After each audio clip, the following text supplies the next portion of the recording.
ฮัลโหลสวัสดีทุกคนคลิปนี้เราก็จะมาทำ5อันดับการรีวิวสกูชี่ที่แย่ค่ะยังไงก็ไปดูกันเลยอันดับที่5นะคะคือการรีวิวสกูชี่ที่บอกรายละเอียดจนมากเกินไปค่ะ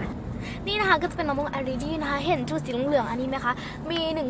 1,999 จุดนั่นเองค่ะแล้วก็มีเส้นรอบรูปของลูกมะม่วงนะคะ50เซนติเมตรค่ะแล้วก็สีส้มนะคะเป็นโทนร้อนแล้วก็สีเหลืองเป็นได้ทั้งโทนร้อนโทนเย็นค่ะในที่4นะคะคือการรีวิวสกูชี่ที่พูดคำว่าสโลว์จนมากเกินไปนี่นะคะก็จะเป็นสโนวี่นะคะตรงตาข้างขวาก็สโลว์ตาข้างซ้ายก็สโลว์ตรงจมูกก็สโลว์ตรงหูก็ยังสโลว์นะคะหูข้างซ้ายก็สโลว์ค่ะมงกุฎตรงกลางก็สโลว์นะคะนี่นะคะตรงหัวด้านหลังก็สโลว์มากๆเลยค่ะนี่นะคะแล้วก็ตรงหางก็สโลว์ค่ะนี่นะคะตรงหลังก็สโลว์นะคะตรงแขนตรงขาก็สโลว์สุดๆไปเลยตรงก้นก็สโลว์นะคะที่สั่นนะคะคือการรีวิวสกูชี่ที่กล้องสั่นสะเทือนตลอดเวลาหรือกล้องอยู่นิ่งไม่ได้นั่นเองค่ะนี่นะคะก็จะเป็นสกูชี่ขนมปังนะคะของกูดี้ฟู้ดนะคะกล้องสั่นก็ขออภัยนะคะคือตอนนี้ลูกหลังมันเยอะนะคะเราอยู่บนรถนะคะนี่นะคะนุ่มสโลว์มากๆเลยนะคะนี่เลยนะคะ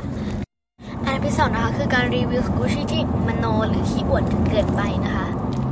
อันนี้นะคะก็จะเป็น Peach Eye Bloom นะคะอันนี้นะคะก็แบบราคาประมาณ 8,000 กว่าแล้วนะคะอันนี้นะคะก็แบบแรงประมาณ50 ปีแล้วนะคะ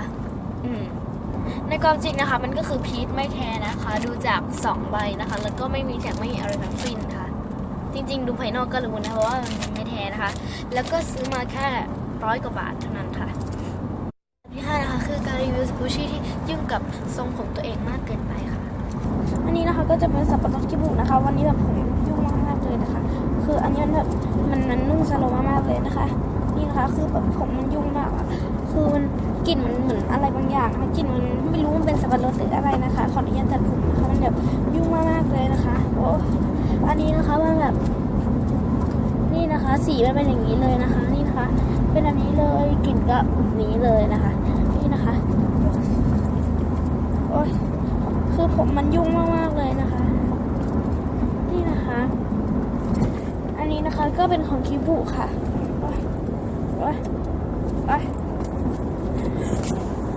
สำหรับวันนี้ถ้าเกิดใครชอบคลิปนี้ก็อย่าลืมกดไลค์กด subscribe ให้ใครมึงด้วยนะคะสำหรับวันนี้ใครมาขอลาไปก่อนค่ะ